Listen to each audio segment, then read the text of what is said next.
In today's program, the CCSA has decided to allow alcohol consumption during the holiday, with an asterisk, of course. Meanwhile, pro-democracy groups continue their protests after a COVID hiatus, and Thailand becomes more weed-friendly. Details on these headlines coming right up.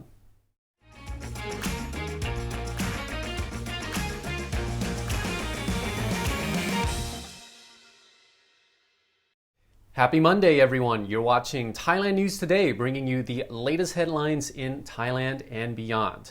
And those in Thailand will be able to ring in 2022 with a drink in hand, as certified venues will be allowed to serve alcoholic drinks until 1 a.m. on New Year's. Not the all-nighter we were asking for, but a bit of a compromise.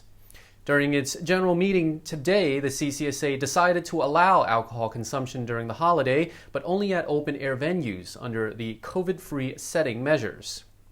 Those attending New Year's countdown events with more than 1,000 people will need to present proof that they are fully vaccinated against COVID and show a negative result from a rapid antigen test taken within 72 hours.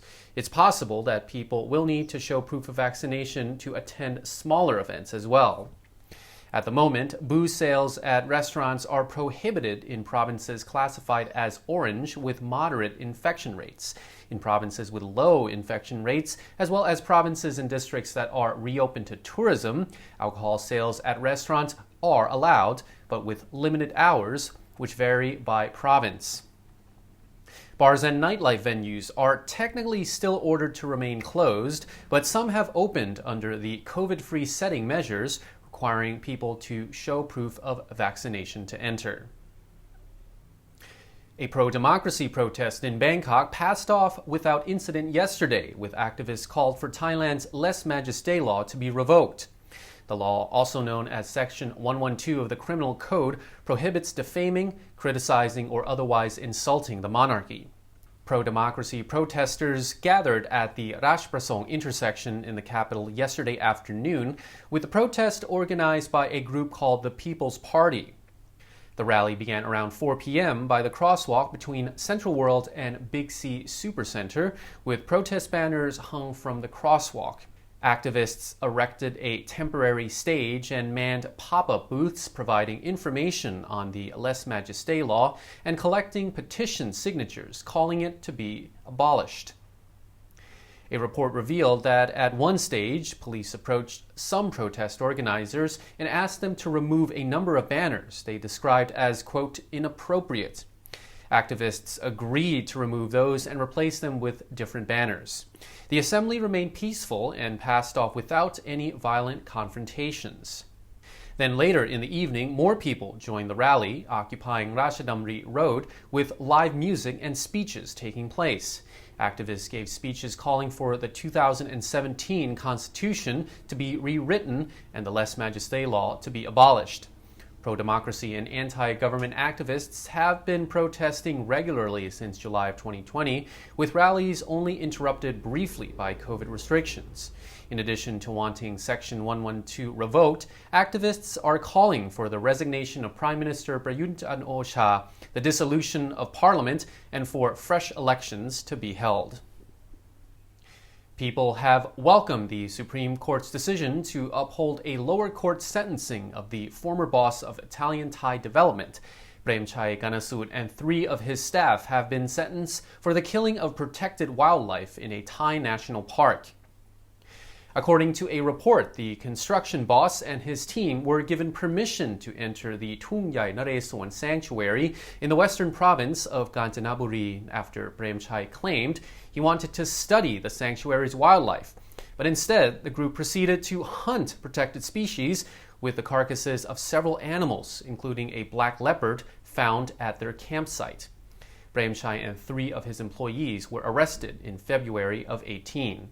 Then in March of last year, Jett received a jail term of 2 years and 4 months, which was then subsequently increased to 2 years and 14 months by the appeal court following a request from the Attorney General. The tycoon was also fined 2 million baht for poaching wildlife. Sean standing here from 5-Star Marine on a magnificent day here on the southern island of Phuket, and we've got some of your boats behind us. Well, one of them. Why are they all called Lucas? So I have a son, 9 years old, and we started off with Lucas 1 and 2, and then we had a family discussion about maybe changing one name to my daughter, but my son pitched me very well that would be bad for our brand, and so now it's Lucas all the way up to Lucas 11. We're never going to be able to change it now, we're too deep in. So you've probably got a bit of family rivalry going on now. The daughter's saying, "Where's my boat?" Yeah, it's a little bit like that, but he keeps explaining to me that if I change the name of the boat, I have to change the name of the company, and that's not something I'm ready to do yet. I think you've got a future marketing manager there. Yeah, I do. And they're all, 39-foot private speedboats, and nice and safe on the sea. They are real. These are all built in Phuket. Yeah, all in Phuket, and 9 of them built in Phuket during COVID. Wow, amazing. And during COVID, you've enlarged your fleet, you've improved your boats, and you're ready for what I suppose we call the grand reopening, which is now on with all these beautiful beaches waiting for people to come back. Exactly right. And, as we've been saying, it's boating season, so get out there. So flat, calm seas, bright, sunny skies. The worst of the wet season is behind us, and Thailand has reopened, and we look forward to you coming back soon. As Thailand gets more cannabis-friendly, with cafes selling overpriced non-psychoactive cannabis teas for hipsters, the government is looking to loosen laws even more on the once criminalized plant.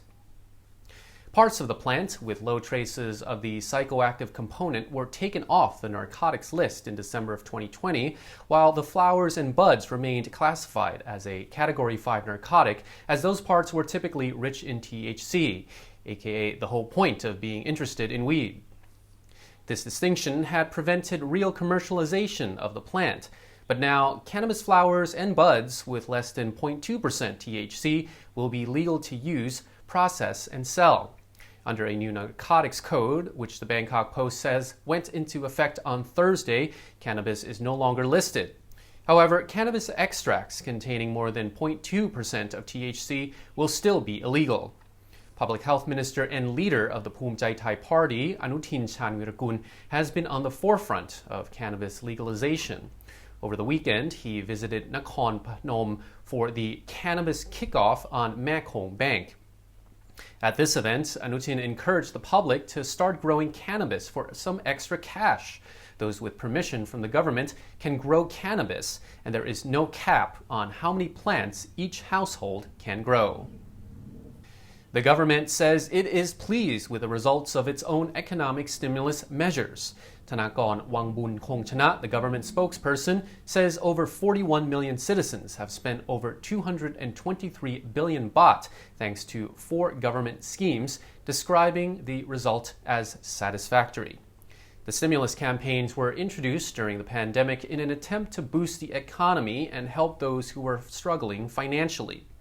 The measures include a government co-payment scheme and an e-voucher scheme for goods and services and restaurants. Thanakorn says the Prime Minister is satisfied with the results of each subsidy scheme and is optimistic that more cash will be spent during the end-of-year festivities. He added that the economy in the latter half of the year has shown signs of recovery after the country reopened. Most venues have passed the COVID-19 hygiene and safety standards. Police have arrested a man who allegedly shot and killed a 25-year-old pregnant elephant in Chonburi. The man reportedly claimed the elephant came to eat bananas on his land, and he shot her as he intended to chase her away. The police have filed 2 charges against the suspect for possessing a firearm and killing a protected animal. Park authorities discovered the body of a 25-year-old pregnant elephant with several gunshot wounds outside a wildlife reserve yesterday after villagers reported the elephant's remains, which was believed to have been killed at dawn on Saturday. During a post-mortem examination, a male embryo was found inside the elephant's womb. According to the director of the Wildlife Conservation Division, the elephant was shot with 9 rounds in the head and neck. He added that its tusks were removed and sent to a wildlife sanctuary in Cha Cheong Sao, while its corpse was interred inside the park. Conflicts between villagers and elephants are becoming more common in the eastern forest complex as elephants flee the forests surrounding residential areas in search for food, causing crop and land damage as well as lethal attacks.